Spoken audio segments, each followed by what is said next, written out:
கொள்வார். என் பேர் பாண்டிச்செல்வி. நாங்கள் அலங்காநல்லூர் பக்கத்தில் தண்டலை கிராமத்தில் இருக்கோம். எனக்கு 3 பசங்க, ஒரு பொண்ணு இருக்குது. எங்கள் வீட்டுக்காரர் விவசாய வேலைக்கு போவார். 10 வருஷமாக பிசாசு குடியில் இருந்தேன். எனக்கு நைட்டெலாம் தூக்கம் வராது. ஒரு மூலையில் உட்காந்துருப்பேன். ஏதோ வர்ற மாதிரி இருக்கும், அமுக்குற மாதிரி இருக்கும். வீட்டுக்குள்ள ஏதோ என்னை அப்படியே ஏதோ தூண்டுற மாதிரி இருக்கும். கத்துவேன். நான் குளிக்க மாட்டேன், தலை சீவ மாட்டேன், ட்ரெஸ் பண்ண தெரியாது. எங்கள் அம்மா தான் வம்பா குளிக்க வைப்பாங்க. என்னால் என்ன செய்கிறேன்னே எனக்கே தெரியாது. தலை சீவுனாலும் எங்கள் அம்மாவை சீவ விட மாட்டேன். எங்கள் அம்மாவை அடிப்பேன்.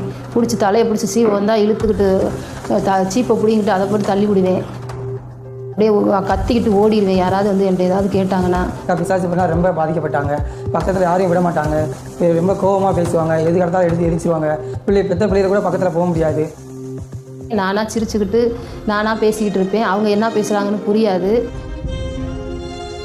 நான் வீட்டுக்குள்ளே உட்காந்துருப்பேன். வயிற்றை ரொம்ப வலிக்கும். வயிற்றை பிடிச்சிக்கிட்டு எங்கள் வீட்டுக்குள்ளே உருண்டுக்கிட்டு கிடப்பேன்.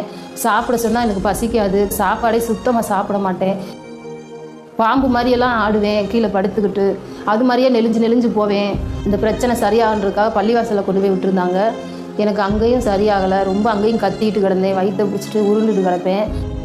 எங்கள் அக்கா பிசாசு போராட்டத்துலேருந்து சரியாக வீட்டில் 3 நாள் வச்சு மந்திரம் பண்ணாங்க. அவங்க என்ன பண்ணாங்க, 3 நாள் பூஜை முடிச்சோன்னா நீங்கள் சுடுகாட்டு கூட்டி போங்க, இங்கேருந்து ஆடி பாடி எல்லாம் கூட்டி போனேன், அங்கே சரியாரு அப்படின்ட்டாங்க. ஒரு வயசுக்குள்ளே பாருங்கள், தெரு ஆட விட்டு எங்கள் அக்காவை கூட்டிட்டு அந்த சுடுகாட்டில் போய் அங்கே ஆட விட்டு எல்லோரும் வேடிக்கை பார்க்குறாங்க.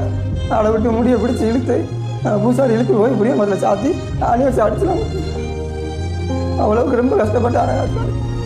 அது சரியாதுன்னு சொன்னாங்க. அதெல்லாம் முடிச்சுட்டாங்க. வீட்டுக்கு வந்துட்டேன். வீட்டுக்கு வந்து பார்த்தா மறுநாள் அதே மாதிரி போராட்டம் ஆயிடுச்சு. இப்படி இருக்கும்போது 2023 வருஷம் அக்டோபர் மாதம் என் தம்பி திறப்பின் வாசலுக்கு கூட்டிகிட்டு போயிருந்தாங்க.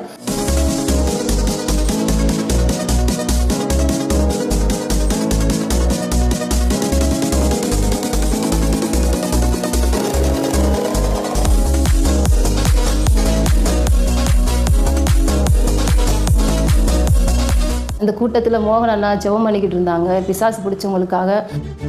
ஜெபம் பண்ணும்போது என்னறியாமே நான் கத்திட்டேன்.